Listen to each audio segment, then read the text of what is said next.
Today, I am going to share with you the secret of learning on the job. And here's the secret. You, on the job, in the beginning, you don't know anything. Am I right? You show up, you don't know squat. And you have to learn really quickly, right? You learn, and then what happens? It starts to taper off and it becomes what we call asymptotic. Now, that means at this point, I've been teaching this class for 17 years.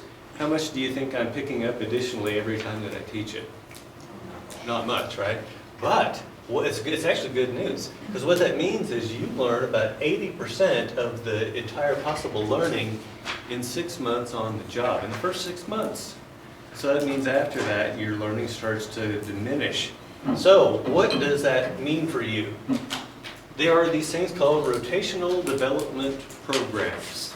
And when you're talking to potential employers, if they have these rotational development programs, that's an excellent opportunity. I was in one at Halliburton, and they stuck me in different things for different periods of time. It's always 6 months. And I learned lots of stuff. Now, here's the problem. Sometimes when I was at the nuclear plant, I was in a program like this, but I always, and they asked me where I wanted to go, and I always went back to the same thing because I knew it, because it was easy. But what did that mean for my learning? I didn't learn nearly as much as if I had rotated into different areas. So that's the lesson for today. You pick up the most on the first 6 months on the job. Next thing to keep in mind is about staying at a company. At least back when I was playing that game, if you stayed more than 3 to 5 years, people started to think you were a company man and that you wouldn't be able to adapt to the next place. If you stay less than 3 years, what are you? Job hopper, right? Oh, for shame, she's late. And she just missed an enticing nugget of wisdom. You guys will have to tell her later, right? Okay. Any questions about that? Yeah. So does that mean that organizations need to concentrate on training the staff in the first 6 months? Oh yeah, so when people come on board, of course, if they don't know anything, yeah, you really have to work on them in the first 6 months.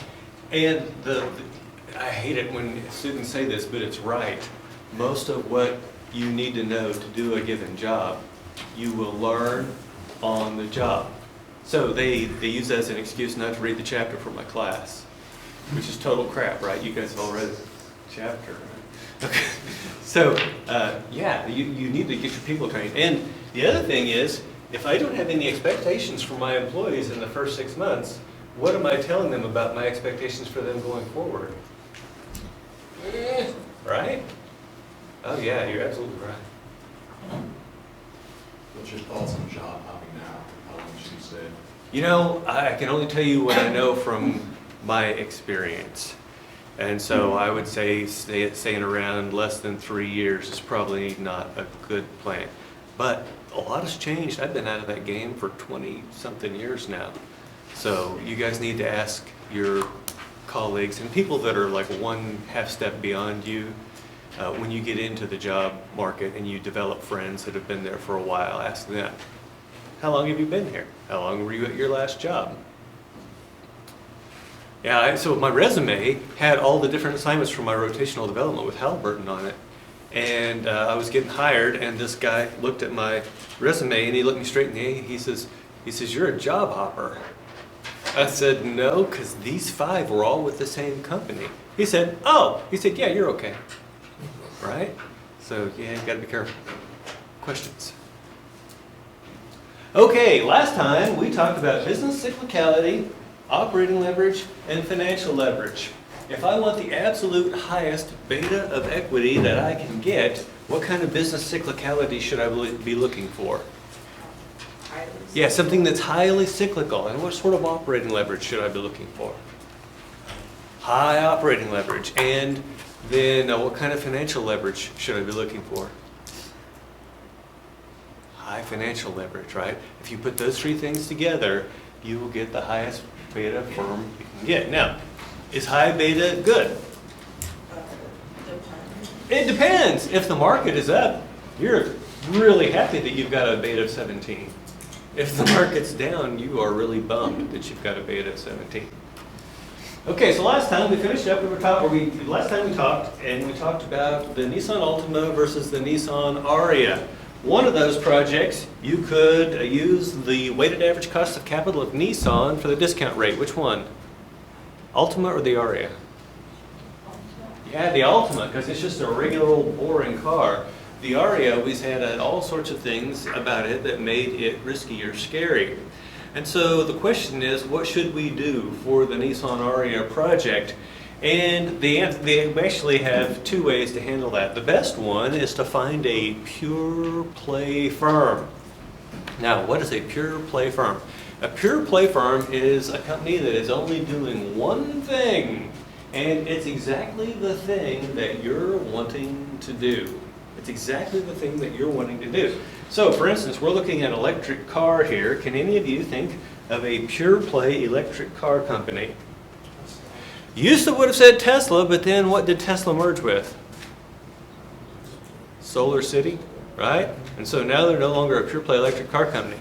So, swing and a miss. Who's next? Rivian. Yeah, I would say Rivian is a pure play. So, assuming that you could get the information, I think Rivian's publicly traded, you could actually go out there and figure out what is their cost of capital and use that as the discount rate on your project. Now, what if you're doing something that's never been done before? For instance, when Elon Musk was going out to set up Tesla, did he really have the benefit of being able to go look at pure play electric car companies and figure out what the weighted average cost of capital for those firms were? No, he's breaking new ground. And so when you do that, it gets kind of crazy. But what does that mean? What kind of return are you going to require for those kinds of projects? Is it going to be high or low? Yeah, it's got to be really high, or you're not going to. It won't account for the risk. By the way, how many electric car companies have died? A bunch. How many more are going to die? A bunch. You guys don't even know the big part of it. If you go over to China, man, you can't swing a dead cat without hitting a new electric car company. And as soon as those government subsidies go away, those companies, it's going to be massive consolidation. I bet there will only be 3 of them left. Okay, now, so that's the first thing, is find a pure play. The second thing is some companies have this bump up or bump down. So let's say the weighted average cost of capital for the company is 9%, but for risky projects, we require 12%. And for safe projects, we only require 6%. Now let's think about what kind of incentives this creates. If you are a manager trying to get your project accepted, by the way, do you want your project to be accepted? Oh yeah. If you're trying to get your project accepted, do you want a higher discount rate or a lower discount rate? Yeah, you want it to be lower because you're doing net present value, which we'll talk about in chapter 7. But it's future value divided by 1 plus r to the t. That's present value plus future cash flows. And so if I can make this r lower, that increases the present value of those future cash flows, increases your net present value. Might take it from being a negative to being a positive. On the other hand, if your project is deemed risky, it's going to lower those future present values, might take it from being a positive NPV to being a negative NPV. So keep in mind, we know that people are scumbags. And what happens is you end up with a whole lot of lying. I remember I'd go to these meetings and I would say, well, my project's fairly risky. And so they would slap the big number on it and then it wouldn't go. I had this colleague named Jason, I won't tell you his last name. Holy crap. He could be doing stuff with nuclear fusion, which would be extraordinarily risky. And he's like, no, this is the safest project ever. And the managers were dumb enough to believe it. And so he would get his projects accepted. Now, is that good for the shareholders long term? No. Who was doing more to protect shareholder value, me or Jason? Me. Who was doing better about promoting themselves in their career? Me or Jason? Jason, until he got caught, right? Now, how long does it take to get caught? 3 years? How long does the average American manager stay on the job? 3 years. There you go. Don't be a scumbag. Okay. So is that a good system? No. But it's better than something that we're going to look at here shortly. And that is using a single discount rate. So when we're using the bump up, bump down, at least we have 3 chances to be right. Here we only have 1 chance to be right.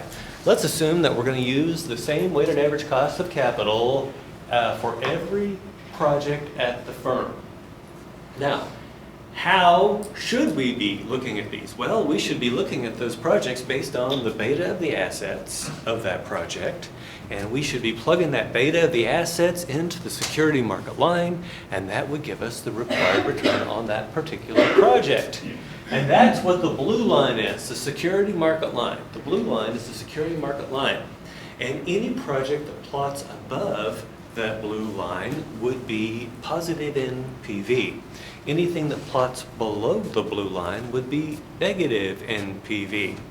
Now, the only time that that this system gives us the correct answer is for firms that are exactly as risky as the rest of the firm. For instance, the Nissan Altima project would be where the black line and the blue line cross, right?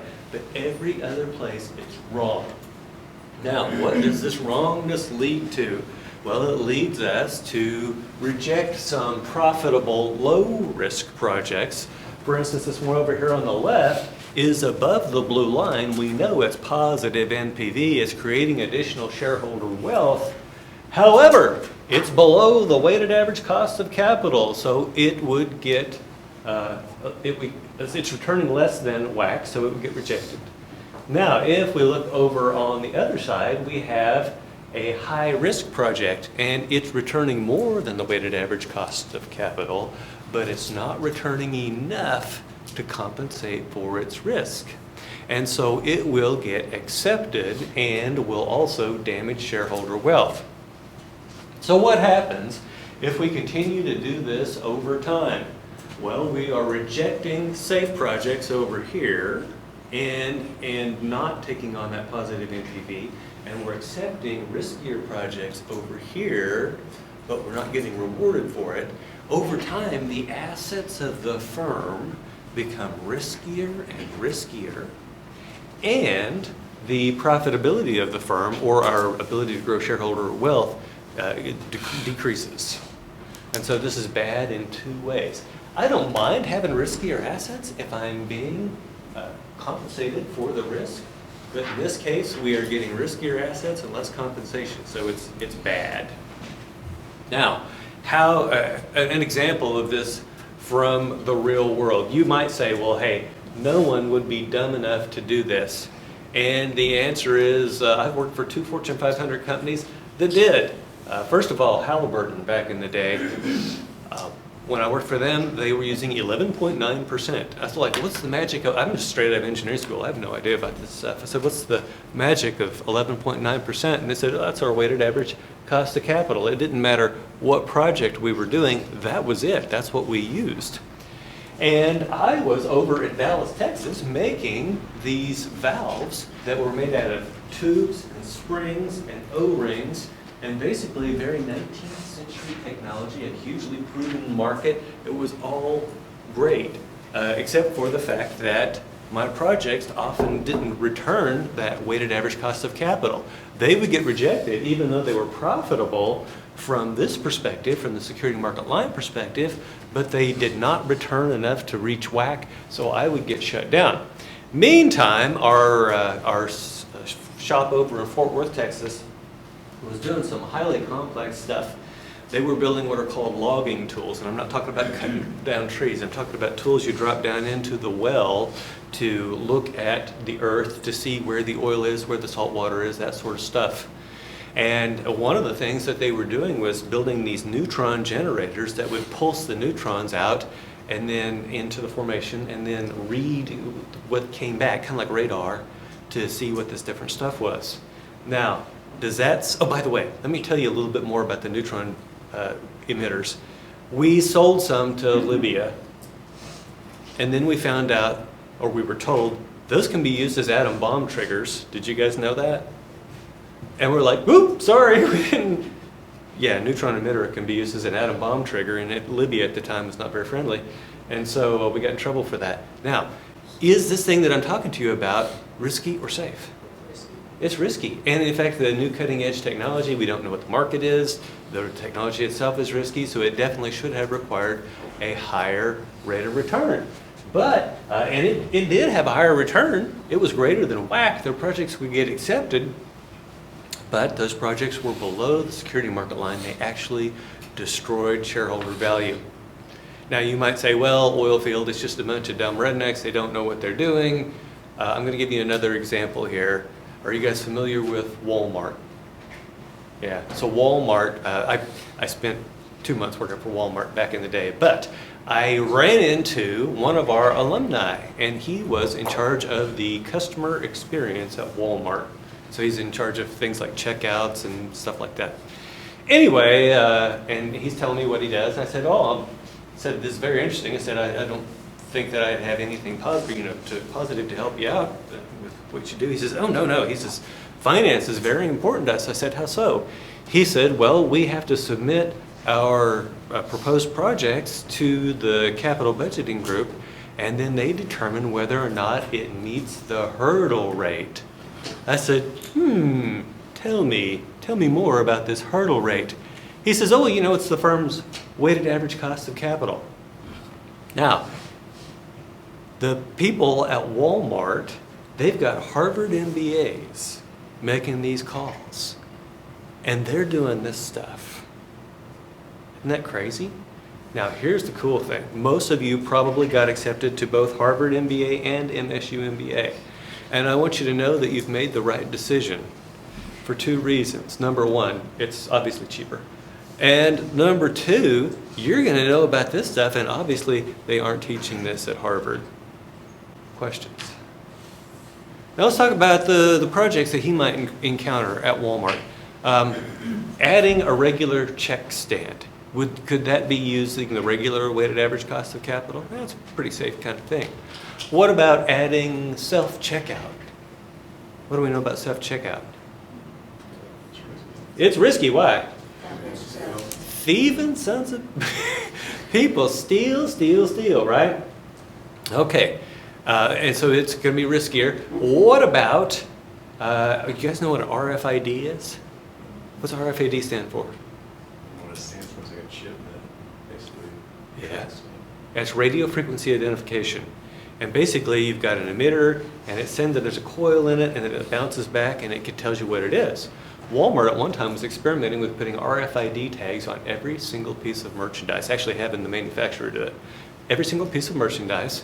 And then what would you do? You would have your cart, and you wouldn't go through any check stand at all. You would just push it out the door, and on the way out it would go and total up, and then hit your account. Of course, it's reading an NFC on your phone, and would charge you for whatever was in your cart. Does that sound pretty cool? Yeah. Does it sound risky? Yeah, what's the risk? If the system goes down, you could just leave it. Oh yeah, I like that. If the system goes down, and by the way, how many of you, when you're doing that self-checkout and you run it over and nothing happens, right? Is it possible to scan something and for it not to show up? What really pisses me off is when I scan something and it goes, boop. What is that? What do I think that means? Got it, bro, right? That's what I think. I set it down and it goes, meh, meh, meh. Like, what the hell? Why did you beep when you didn't scan? Okay, so thinking about applying that to the shopping cart, is it possible that some of the items in the cart wouldn't get scanned? Yeah. What if one of those items was a flat screen TV? Do you see this could be a real problem, right? And so they've got, obviously, he's got different risk of projects, but they're using one single rate to look at them all. So that's a very, very dangerous game to play. Any questions? So RFID thing, kind of what Amazon is doing on like their little Go markets where you can take it off the shelves and that sort of thing? Okay, so this is so much fun because it's not that. They've got cameras all over the place. And in theory, they had artificial intelligence watching, and artificial intelligence was then marking up your tab, and when you walked out, you would get charged. Do you know what the truth of the matter was? What was it? It's basically like a call center of sorts, and people are just watching the camera to see what you put in your cart. Yeah. That's why the total would show up like an hour later. They had a bunch of people in India watching the cameras. They're like, yeah, that guy just took a bottle of Snapple, boop, right? Is that long-term scalable? No. So is that similar to what Sam's Club is doing? Do they have the big arches at the exit? Okay, so I haven't been to Sam's Club since Costco came to town. But I assume, yeah. I'm sure there are lovely people at Sam's They Club. use AI as well, but then according to Reddit, some people will just buy those big like tote containers and stuff inside. People are scumbags. People are scumbags. Okay, any other questions? Okay, so now we're going to talk about flotation costs. So remember we talked about the sinking fund for bonds. That was money that we use to basically pay down the debt. The opposite of sinking is floating. So when we issue new stock or new bonds, that's called floating the issue, and there are costs that go along with that. Let's talk about who receives these costs. When you issue new bonds or stock, you get the help of an investment bank. And an investment bank will basically buy, let's say this for an IPO, they buy the shares for $17 and then turn around and sell them for $20. Now, you okay? Okay. Sell for $20. Now, the idea is that that $3 is going to cover their costs and whatnot. Now, keep in mind that we're talking about, so on average, I think flotation cost for stock in the United States is around 7.5%. And so if you go out and issue $100 billion worth of stock, these people are getting $7.5 billion worth of your money for doing this service for you. By the way, if you think of investment bankers and you think of what kind of car they drive, what are you picturing in your head? A fancy one. Oh, come on, let's be specific. Mercedes, maybe an unsuccessful one. So typical investment banker, Ferrari, Lamborghini. In fact, the biggest sales for Ferrari in Manhattan are the times when the Wall Street bonuses come out. So those flotation costs are real money. They're real money, and we have to account for them in our project. Now, something else that you need to know is that flotation costs are higher for raising equity than for raising debt. And here's why. Remember I told you that they're buying the stock for $17 a share, and then they're turning around and selling it for $20 a share? In the meantime, they are holding this stuff. They have what's called inventory risk. What if there is a piece of news that comes out about the company in the meantime? It's possible that those shares could be worth less than what they paid for them. Now, compare that to bonds. When they buy the bonds and then they're going to turn around and sell them, even the same piece of news would not as negatively affect the bonds in the same way that it would affect the stocks because of the fixed payout nature of the bonds compared to stocks. Stocks, remember, residual claimant. It's a riskier claim. And so therefore it has higher inventory risk at the investment bank. Therefore, they are going to charge you a higher rate to help you issue stock versus issuing bonds. Now, it doesn't often happen, but one that I can remember was the firm Vonage. They were doing internet telephony. Back before that, it was all on regular phone lines, but they were doing internet telephony, and I looked at it and I said to my wife, I said, that's a bad bet because it's too easy to replicate, right? All you got to do is have a server farm and a phone line and boom, you're good to go, right? I know that's simplifying it, but it's true. Now, when they went public, the investment bank, let's say the investment bank paid $17 for the stock, and then they turn around, and who are they selling it to, by the way? They're selling it to their institutional clients, pension funds, mutual funds, and some of their bit more well-heeled individuals, you know, people with money, and trying to get money out of them. Now, they're trying to sell it for $20, and when they turn around to sell it, all they can get is $14. Because other people had figured out the same thing that my wife and I had already figured out, and that was that this is not a long-term viable business, right? It's not going to give you the returns you think it is. It's not going to give you the growth that you think it is. Okay, so that's why flotation costs have to be higher for stocks than for debt. Now, So what you end up with is people like my friend Jason. You remember Jason from earlier, the guy with risky projects? He would say, well, let's just assume we're going to fund my projects with debt because debt's cheaper. And, you know, the people would say, well, I guess we could do that. And then I could put my project up there and they're like, well, wait a minute, we're funding his with debt, so we're going to have to fund yours with equity, so you're going to have this higher flotation cost to overcome. If we do it that way, we disadvantage projects we say we're going to fund with equity, and we overly advantage projects we say are going to be funded with debt. So what do? Well, the first assumption is that we are already at our optimal capital structure. So if I have a debt-to-equity ratio of 1 right now, 50% debt, 50% equity, I'm going to assume that that is my optimal capital structure. And when I make assumptions about going out to raise funds, I'm going to assume that I'm going to raise $1 of equity for every $1 of debt. And so now I'm going to figure out, well, what is the weighted average of those flotation costs? And that's what I'm going to be using in my capital budgeting analysis. In the end, it doesn't really matter how my project gets funded. We could fund this one with debt and the next one with equity, and that's fine. What matters, though, is the overall capital structure of the firm and maintaining that over the long term. By the way, what would happen if I just kept funding all of my projects with debt? What would happen to my debt-to-equity ratio? Right? It would just keep climbing. The firm would become riskier and riskier, and eventually we would wind up bankrupt because it just, sooner or later, it's going to happen. Okay. Now, the last thing I want to cover on this slide before we move forward is that flotation costs do not impact your project in the same way that weighted average cost of capital. I've actually seen a finance textbook that says, find the weighted average flotation cost and add it to the weighted average cost of capital, and that's your discount rate. Folks, that is nonsense. That's idiotic. And here's why. Weighted average cost of capital deals with an ongoing cost of the money that you have to get to fund your project. The weighted average flotation cost is a one-time deal. The day that you issue those stocks and bonds, you have incurred that. And so the way we're going to deal with weighted average flotation costs is not as a percentage in our projects. It's going to be a cash flow at time zero, representing that part of the money that we raised but didn't get to keep, the part of the money that went to the investment bank. Questions? Okay. So, we've already mentioned that first part. Actually, we've mentioned all that, so we're going to skip this slide. So here's our formula.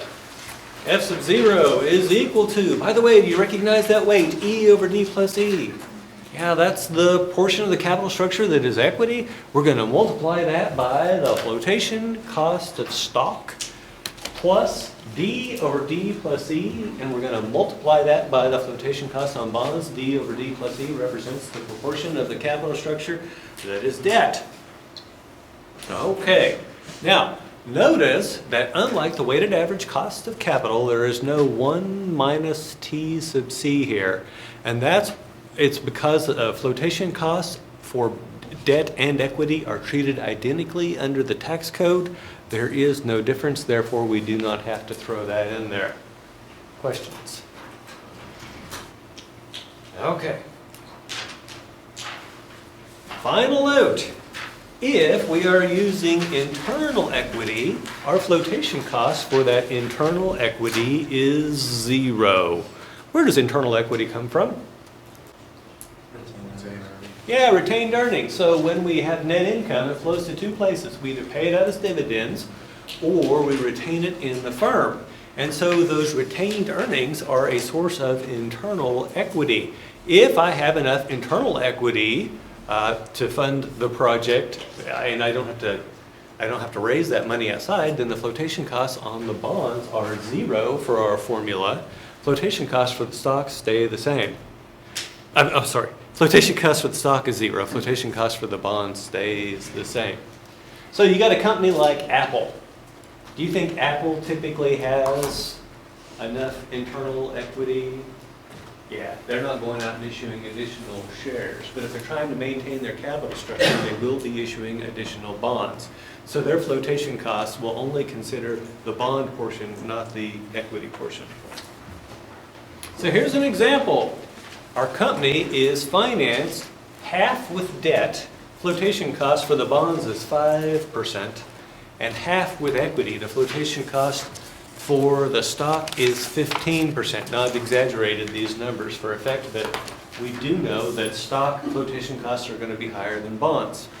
So what is your weighted average flotation cost? Well, we're going to use that formula. By the way, do you think the formula should be on your note sheet?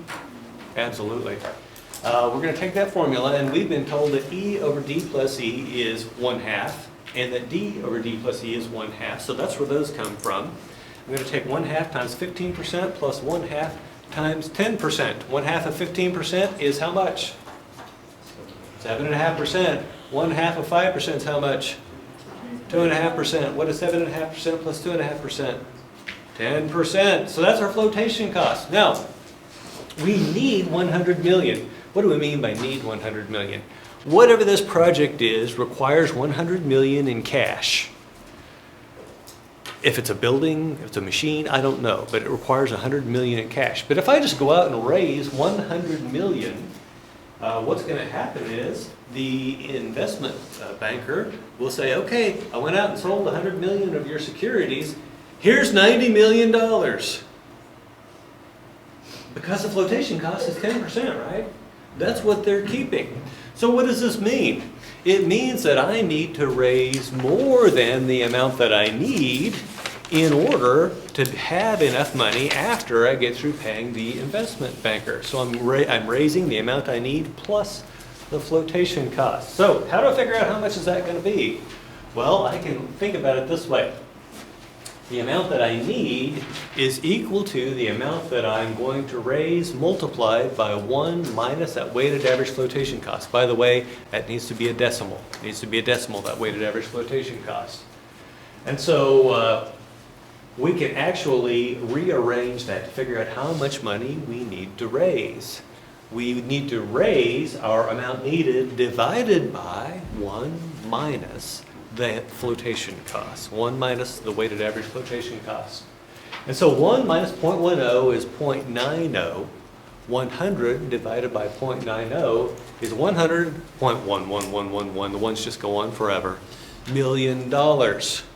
So I need to go out and raise 111.11 million, not 100 million. How much are my flotation costs? Can you tell me? 11.111 million. How did she get that? You take the amount to be raised minus the amount needed. That difference is the amount that goes to the investment banker. Now, when we do simple capital budgeting things and we don't consider the weighted average flotation costs, we would only put in minus 100 as our time zero cash flow, minus 100. But now we know that the true time zero cash flow needs to be minus 111.1111 million. And you say, phew, what's 11.111 million between friends? Well, what if, using the simple analysis, our NPV of this project was going to be $6 million? Is that positive? Yeah. Would we accept the project? Yeah. Now, once you consider the 11.111 million flotation cost, now our NPV is minus 5.111 million. It can make the difference between accepting a project and rejecting a project. We very much need to include the weighted average flotation cost when we are doing our analysis.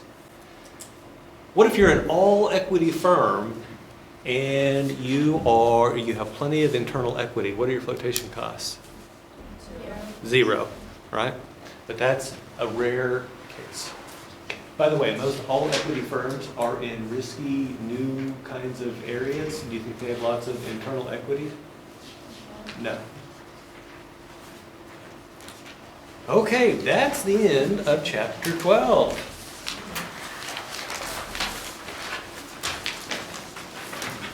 Now we're on to chapter 7.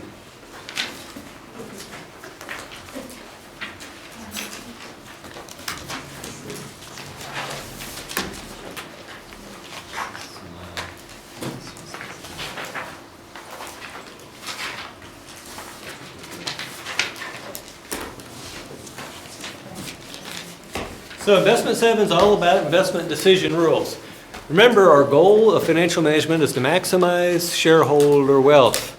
We need to have some way to know whether or not we're doing that. And so we have to have these decision rules that will help us to know what we should invest in and what we should run away from. Okay, now, some of these rules are better than others. And some of them, when I show them to you, initially you'll say, why would anyone use that piece of junk? And I'll explain to you the situations in which the piece of junk actually does a fairly good job. But as we walk through, we are going to be asking 3 questions about each investment decision rule. Number 1, does it account for the time value of money? Is the time value of money real? Oh yeah, and I can prove it to you. If I offer you $1 today or $1 a year from now, what are you all going to take? $1 today. So we know the time value of money is real. Also, it needs to account for the riskiness of the cash flows, because we know riskier cash flows require greater return. Riskier cash flows require greater return. And then finally, we need to ask, does it provide information regarding the wealth created by the project? Why do we want to know about that last one? Remember what the goal of financial management is? Maximize shareholder wealth. If we don't have the third one, we don't know what we're doing with regard to the goal of financial management.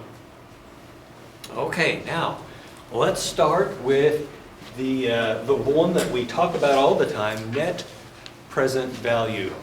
And basically, that is the sum of all the present values of the project cash flows, where the cash inflows are positive and the cash outflows are negative. Now, your book will say it's the present value of all cash flows subsequent to the initial investment minus the initial investment. Folks, that's exactly the same thing. That's exactly the same thing. Okay. Except for my definition accounts for projects that take more than 1 year of initial investment, right? Do you think most projects are started just like that? No, it takes like 3 years to build a factory. And so you'll have negative cash flows for those first 3 years, and then you'll have hopefully positive after that. And so my definition works better. In all cases, theirs only works when you only have first year investment. Okay, now let's talk about what this means. If we take the sum of all the present values of all the cash flows and that thing turns out to be positive, that is money that we are adding to the shareholders' wealth. So NPV projects greater than 0 should be accepted. However, if a project is less than 0, we know it is destroying shareholder wealth. Should we accept it? No. Now, the one where students like to argue with me is where it's equal to 0. They're like, well, why wouldn't we do equal to 0? So first of all, let's talk about the lazy factor. If I told you that your paycheck for doing something was going to be 0, and you told me where to get off, and I'm like, hey, why not? Do you understand why not? Yeah, if I'm not getting paid to make this happen, I'm not going to do that. And by the way, there's risk. Remember, all the numbers that we've got here are scientific wild-ass guesses, right? There's a chance we're wrong. And if you're at 0 and things go slightly wrong, you're in a world of hurt. I'll give you an example.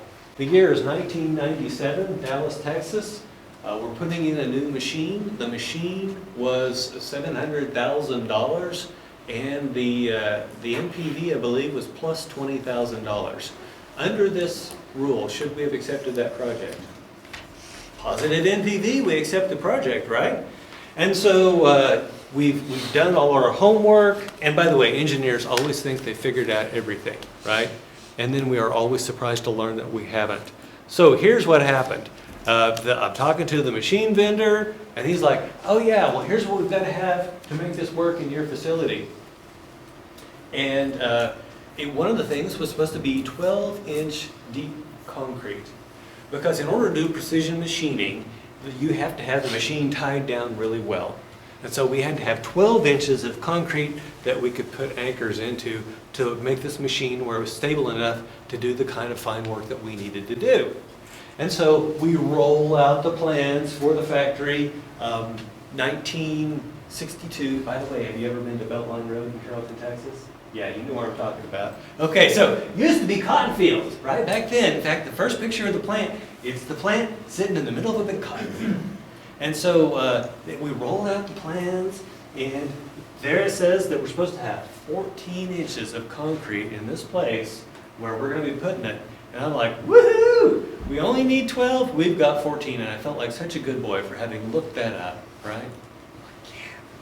And so the big day comes. We've got the mill right there, we've got the machine there. And the guy, millwright's someone that installs machines, by the way. And the guy starts to drill the holes for the anchors. And here's what it looks like. I had about 4 inches of before we got, what do you think happened? Yeah, the concrete was only 4 inches thick. The concrete was only 4 inches thick. Now, why do you think the contractor did that? Save money. Save money because people are scumbags. And he thought no one would ever notice. By the way, it did take us 35 years, right? Now my student's like, well, did you hunt that guy down? I'm like, what am I going to do? Go to the rest home and kink his oxygen hose? Okay, so, but we've got a problem now. We've got to fix it. And so we're talking to, and you know, these guys have seen it before. I'm like, well, what do we do? They're like, well, what you got to do, you know, the machine's this big, you got to cut a hole out this big, you got to dig it pretty deep, and then you got to put rebar. You guys know about rebar? Put rebar and rewire in there, and then you're going to put some concrete in it, and then we'll let that set for like a week, and then we'll come back and we'll try again. I'm like, okay, no problem. And so we get the guys in there, and they have these concrete saws, which are pretty cool. They cut out this rectangle, and then they get jackhammers like da-da-da-da-da-da. They're digging out all these chunks of 4-inch thick concrete, and then they get in there and they're digging this thing out, and then they put reinforcing bar and whatnot in it, and the big day comes. Now, today you guys are used to seeing these big concrete pumpers that put swimming pools behind people's houses. We didn't have those. So this is the 90s, right? It was a time of experimentation, so what did we have? We had a bunch of guys with wheelbarrows. You guys know what wheelbarrows are? Yeah, so the concrete truck's out back, pumping this stuff into the wheelbarrows, and the guys are coming in one at a time. It took us all freaking day to fill that hole. Finally, they get it all finished off, and it's all pretty. Do you know how much it cost to fix the concrete? $40,000. What was our previous positive NPV? Yeah, it was plus 20, so now we're at minus 20. Now, and what's really bad is, what should be the most certain of the cash flows in your project? The ones at time zero, right? And the other ones are even less certain, because now you're thinking about sales numbers and what kind of prices am I going to be able to get out of these things, and what are my raw materials going to cost? Those are all even bigger wild-ass guesses than your time zero cash flows. So, long story short, should you, in the real world, accept a project with a slightly positive NPV? No, walk away from it. So the NPV is, let's say the NPV is $1,000. Let's talk about when we would take that versus when we wouldn't. If the initial investment was $5,000 and the NPV is $1,000, yeah, I would take that. If the initial investment is $13 billion and the NPV is plus 1,000, the rule says to accept it. Am I going to accept it? Absolutely not. Does that make sense? Okay, so for exams, for homework, accept all positive NPV projects. In the real world, use some common sense, folks. This stuff could get hairy in a hurry. Questions? Is there like a rule of thumb about how much percentage you accept a NPV project as possible? So here's when people ask about these rules of thumb, and the answer is that they differ based on what it is that you're doing. Remember earlier in this class that I mentioned about some of the things that you need for the job, you'll learn on the job? That's when you get there. That can be like your first question. So hey, when you guys are doing this, I'll tell you my personal rule of thumb for kind of getting around this on projects like the one I was talking about. was after that one, everyone that I did after that, I added 10% contingency at the beginning, 10% contingency. Every one of my projects then came in on budget or under budget slightly, but none of them came in where the contingency wasn't necessary. So that was my rule of thumb for my industry at that time. What you need to figure out is what is the rule of thumb for your industry at the current time, and then use that. So they're going to be, we'll call them old guys, and they could be male or female, but old guys, when you get to where you're going, do you think they've been around? You think they've seen some stuff? Do you think they could tell you some war stories that would not only entertain them, but you would get to learn something from that? Yeah, and that's where you pick up stuff like that. Never be afraid to ask. Oh my goodness. In all my years of managing people, the thing that irked me the worst is when people are like, well, I don't know what the hell to do here, so I'm just going to assume this. And then they charge forward. Sorry if I spit on you. That is so dumb, right? And you're like, well, I don't want to be an annoyance. I would much rather you annoy me than cost me $1 million. Does that make sense?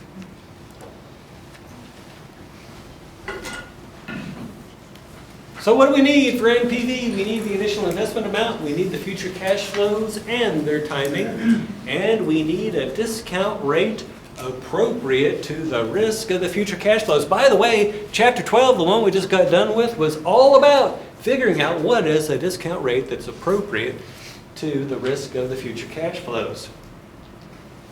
So here is our cheesy NPV example. We've got $100. We can either invest the cash and pay out a dividend. We can either invest the cash and pay a dividend today. Let's see. I think that the wording is screwed up here. So our choices are we can either pay out the dividend or we can invest the cash. And so our investors can earn 6% on their money, so that's going to be our required rate of return. If we have that $107 1 year from today, that's going to be worth 107 divided by 1.06, which is going to come out to be $100.94 minus the 100, which was our opportunity cost for not paying that out today, tells us this has a 94-cent positive NPV. Now, once again, this is a stupid, simple example, but would we accept or reject it? Yeah, we would accept it. The rule says to accept it because it's positive. Now, the next question is, what does this mean for shareholder wealth? Any ideas? What just happened to shareholder wealth when we accept this project? It goes up by 94 cents. And if we had 94 shares outstanding, in theory, each share should go up by 1 cent when we accept this project. Does that make sense? Okay, so that's how this all translates. We take the NPV of the project, you could divide it by the number of shares, and that should give you an idea of the share impact. Now, if you look at this backwards, when you announce a new project, you can actually back calculate what the market thinks your project is worth. So, does that make sense? That if I go out there and I've got 100 million shares outstanding and I announce I'm doing a project and my share price goes up by $1, then that tells me that the public thinks my project is worth 100 million net present value. Now, what does it mean when you say, oh, we're doing this project and your share price immediately goes down? What is the market telling you the NPV of your project is? Negative, right? Now, here's the fun thing. If you're a smart manager and that happens, then what you do is you say, oh, we've done some further analysis and we've decided not to accept this project, right? And then your stock price jumps back up. Do you think most managers think like that? No. Managers, and we're going to talk about this in chapter 21, managers are afflicted by something called hubris, which is an overestimation of their own personal abilities. And they assume that the market's stupid, they don't know what they're talking about, I'm right, so we're going to push ahead with it. And I've seen this more than once. Okay, questions? So let's ask about the 3 questions. Does NPV account for the time value of money? Yes, how? Finding the present value of the discount rate. Very good. We're finding the present value of those cash flows going forward. Does it account for the riskiness of the cash flows? Yeah, how? This one's going to be worth a challenge coin. How are we accounting for the riskiness of the project? Yeah, it's through that discount rate. Now, we both know that I have lousy hand-eye coordination, so here we go. You're welcome. Thank you. Okay, so we're doing it through the discount rate. That's how we're accounting for the riskiness. Now, the final question is, does it provide information regarding the wealth created by the project? Yeah, it gives us a dollars and cents number. It gives us a dollars and cents number. So, this isn't Amazon. There are only 3 stars available. How many stars does NPV get? 3, right? This is a 3-star measure. So, this means that the NPV is our gold standard. It is the rule by which all other rules must be judged. NPV works every time. Now, I've got to be careful saying works every time. Have you ever heard the expression garbage in, garbage out? Yeah, if you're into computer programming and if you put garbage data in, you're going to get garbage out. It's the same thing with NPV. It's only as good as the numbers you put in. It's only as good as the numbers you put in. And it's fun to sit down with people who are doing these projects and say, well, where did you get that number? And then just watch them crawl. Because a lot of times, what have they done?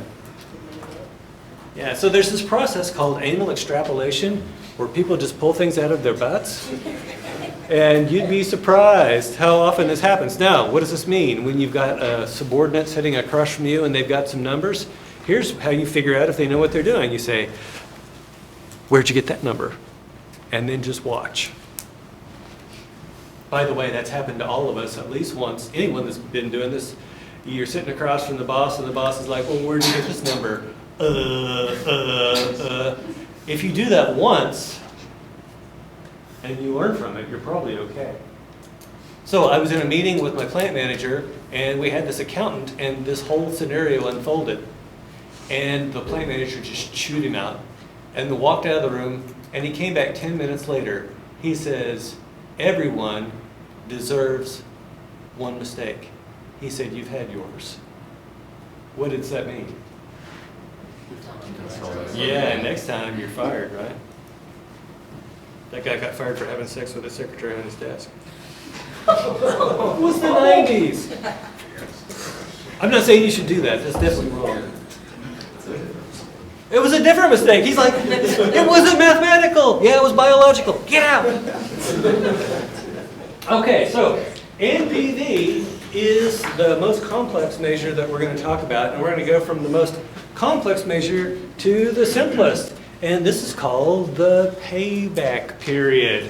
The payback period is simply the amount of time a project takes to break even. What do we mean by break even? If I'm investing $1 million up front, how long does it take before the cash flows from that project equal $1 million or more, right? That's the break-even point. And so we're going to add back our future cash flows to that original negative cash flow, which is our investment, until we hit 0. Now, by the way, this payback period, of course, we're making the assumption that all the investment happens at time 0. So what's the rule? We're going to accept all projects that pay back on or before an arbitrary cutoff. So on or before, that's going to be important. And the other thing is this idea of an arbitrary cutoff. What does arbitrary mean? Made up. Yeah, made up. So it sounds kind of flaky, but as we were talking about earlier, after you've done this for a while, you get a feel for things. So when I first went to Halliburton, the company was in trouble. It had been mismanaged for a long time, and we only had our internal equity that we could invest in things. So in other words, it was only the money that was left over after paying the dividends that we had to reinvest in the firm. And so that meant that we had to be very careful about the things we invested in. And so we were not using NPV, we were using payback. And the guy who was leading the effort was a guy named Ed Phipps. If you've ever had an MRI, anybody here ever had an MRI? You can thank Ed Phipps because he's the one that brought that to commercial reality. That was when he worked for GE, then he came to Halliburton, and he recognized that we were in a world of hurt. He had seen this situation before at other places, and so he says, folks, if it doesn't pay back within 2 years, we're not going to do it. Now, at the time, of course, I'd had enough training to know that every positive NPV project should be accepted. So, of course, I was really mad when my 2.7-year payback positive NPV project got rejected. But this is the reason he was doing that was because we were in such trouble. Okay, so that's the arbitrary cutoff. Is it random? No. It's someone has come up with this based on their years of experience and their expertise. So what are the ingredients needed for a payback? Well, we need the initial investment amount. Have we seen that before? That was in NPV. We need future cash flows and their timing. Have we seen that before? Yeah, that was in NPV. And we need an arbitrary cutoff in years. Have we seen that before? No. What are we missing here? What's the third thing on NPV? The discount rate appropriate to the risk, right? Okay. So, here is our example number 1. What is the payback of the following set of cash flows? And the arbitrary cutoff handed down from on high is 2 years. At time 0, we are investing $50,000. Now, here's what I'll tell you is when I give you a problem, you're going to have a column of times and you're going to have the second column, which are the cash flows. What you're going to do is make that third column. And we're going to treat this like an inverse checkbook. You know, with a regular check, you open a checking account and you make a deposit.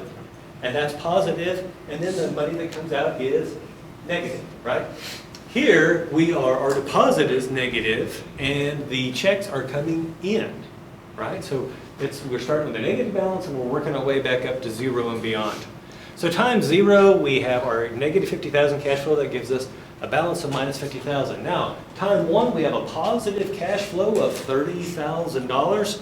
If I add $30,000 to minus 50,000, I get minus 20,000. Have we broken even yet?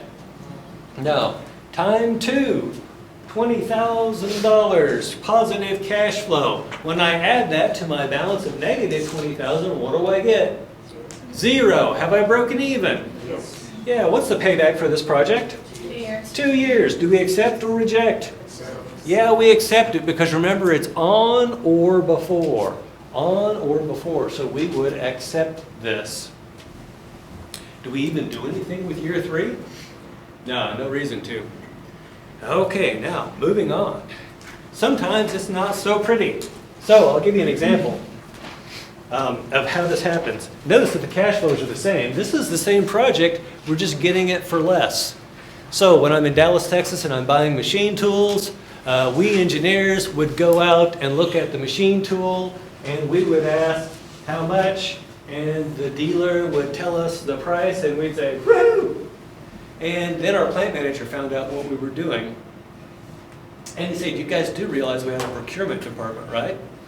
And we're like, and like, I just thought they bought raw materials. He's like, no, those people could negotiate for anything. And so we had this woman named Ramey Dingle. I'm not kidding, that was her name, Ramey Dingle. And our boss says, you send the dealer to talk to Ramey, and Ramey will negotiate the upfront price. So Ramey would get them in there, and when she would get done with them, they would walk out, and they would be white as a sheet, look like they would beat the hell up, right? But she would get money out of them. And so instead of paying $50,000 for the machine, now we're only paying $40,000. That sounds good, doesn't it? I mean, we have automatically increased the shareholder wealth as a result of this thing compared to the not negotiating by $10,000. But it makes our numbers messy. So at first we've got $40,000 flowing out at time 0.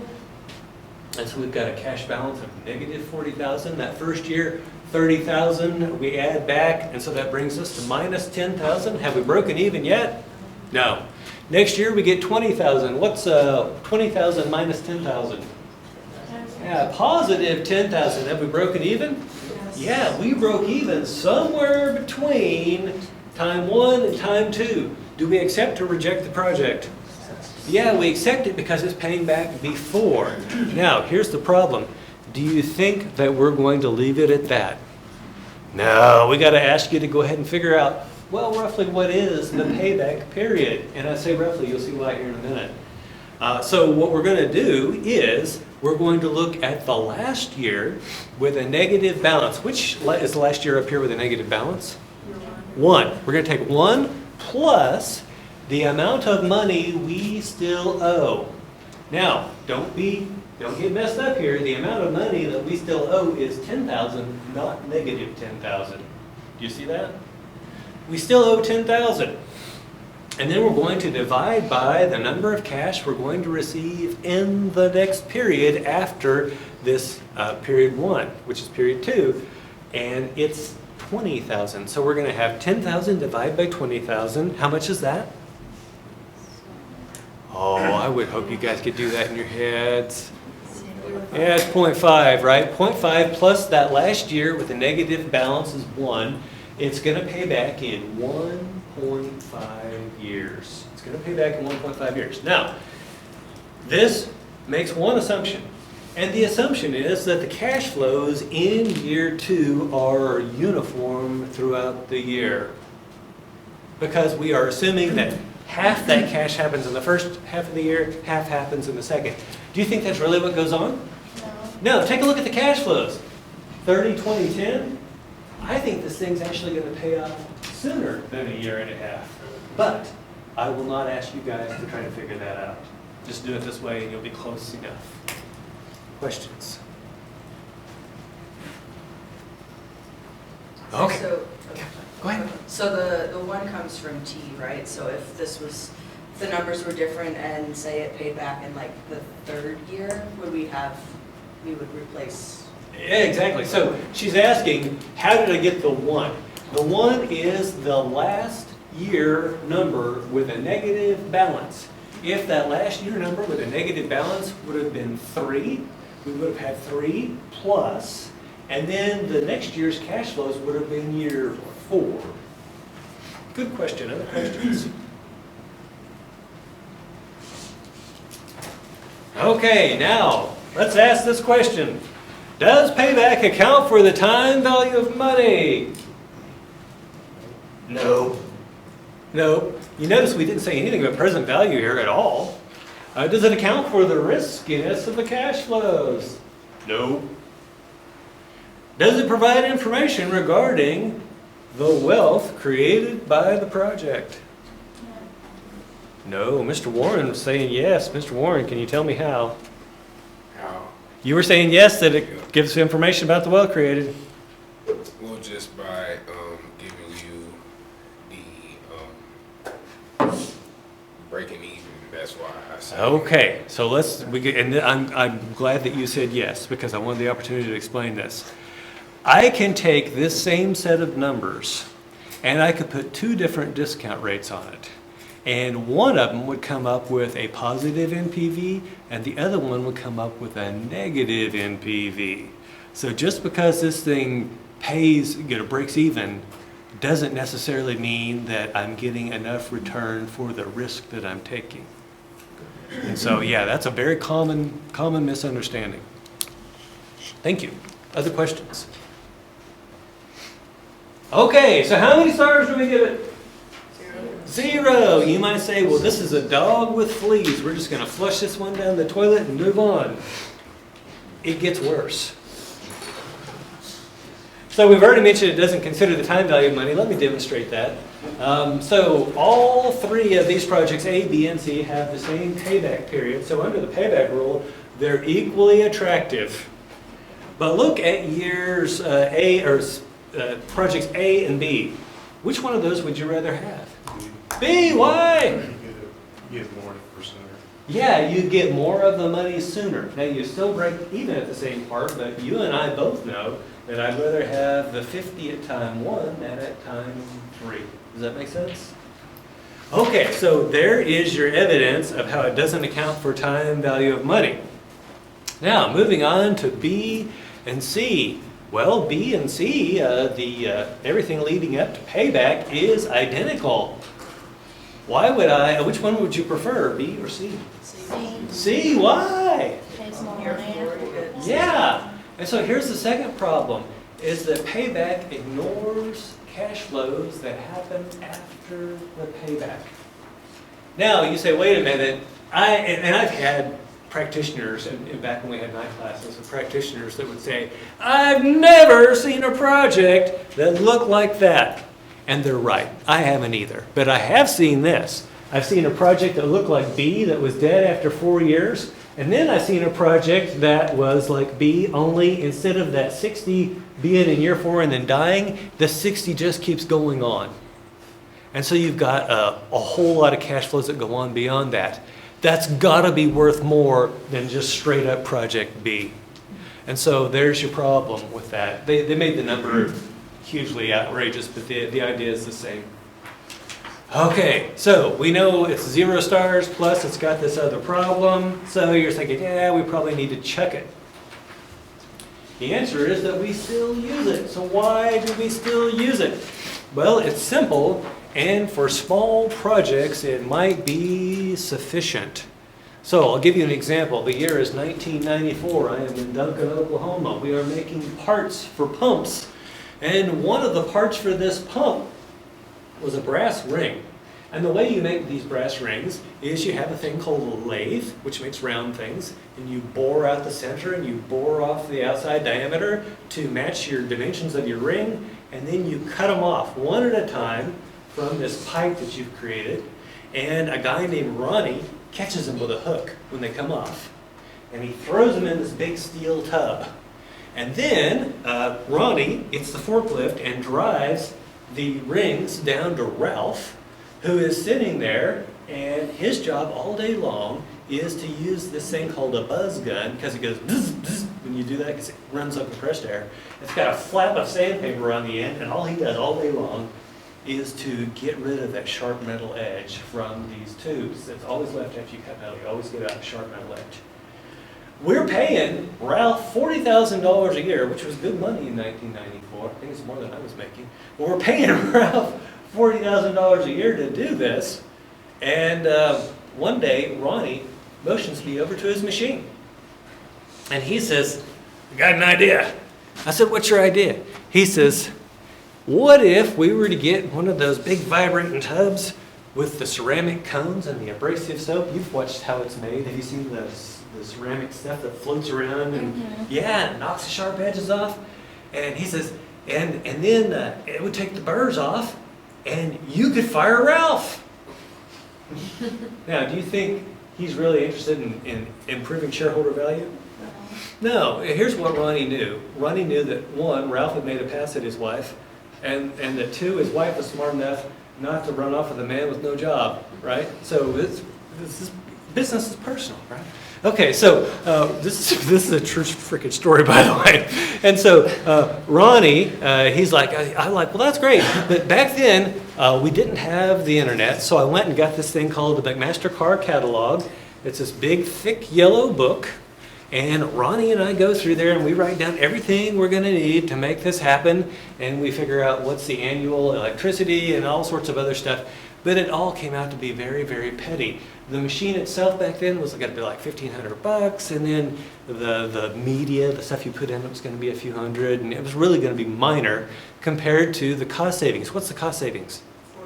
40,000 plus benefits, right?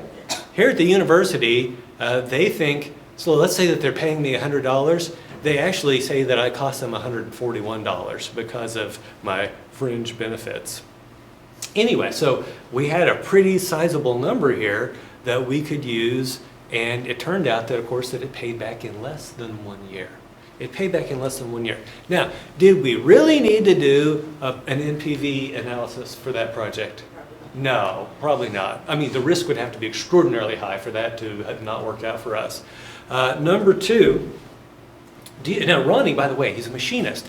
He knows trigonometry, which I would hazard a guess most of you do not, right? He's a smart man. But do you think he knows NPV analysis? Do you think he has a TI-BA 2+? No. Could he do payback, though? Yes. Absolutely. So when he and I did payback together and this all worked out, it was all good. So get the equipment in, we try it out. Ronnie is smiling from ear to ear because it's working. And he says, all right, when are you going to fire Ralph? I said, Ronnie, I've got great news. He says, what's your great news? I said, well, Frank over in the truck shop just retired, so they're just going to move Ronnie over there. I'm going to move Ralph over there. Ronnie has not spoken to me since that day. Of course, I haven't seen him in 20 years, but anyway, so long story short, simple project, small, perfectly fine. And the people at the lower, by the way, where do you think the great ideas for improvement come from? Do you think they come from vice presidents with see-through socks? Absolutely not. They come from the people who are doing the work. They're like, well, hey, if you could get that thing where it didn't smack me in the head every day at 12:30, I bet I could perform better. You're like, whoa, that's a great idea. We're going to stop that. So the good ideas come from down beneath. But these are also the same folks that don't know how to do NPV analysis. And so at least as a first screen, Payback is pretty good. It often leads to the same conclusion as NPV. It's good for firms with scarce capital and lots of growth opportunities.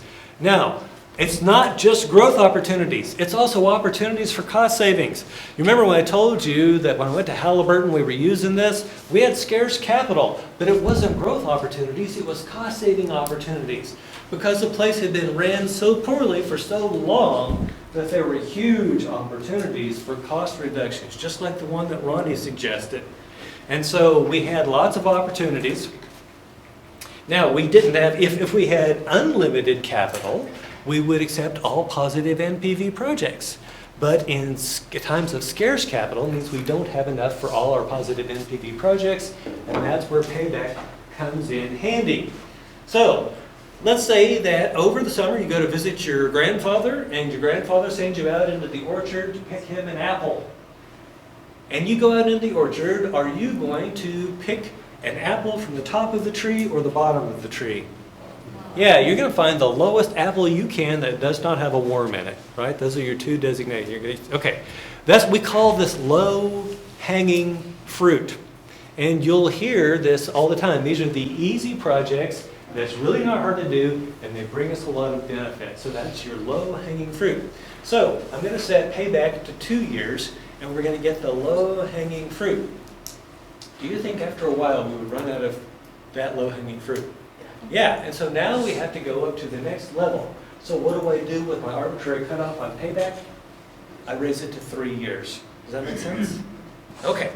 Now, why is that good? These things are paying money back quickly. What can we do with that money? Take on more of these projects. Does that make sense? Now, it also provides quicker feedback on managerial decision making. We have someone sitting here in a hat that says hockey. Are you familiar with hockey? Yeah. Okay, so I'm going to tell you that this thing we've got on the screen here is called a hockey stick diagram. Do you see how it looks like a hockey stick? Now, what does this mean? It means that these people are estimating that they're going to have lower positive cash flows in the beginning, and then it's going to take off. How could I make the NPV of any project positive? Well, I just put those year 4 and year 5 cash flows high enough, and my NPV is going to be positive. You say, well, wait a minute. Won't you eventually get caught? How long did we say a typical manager stays in a job? 3 years. What do you think is the probability they're going to get caught? They're gone by then. They'll be gone, right? So I actually had this guy, and it's true story, a guy named Dan. I won't say his last name. It's Dan. And I'm like, Dan, I look at his numbers. I'm like, Dan, do you believe that shit? And he said, no.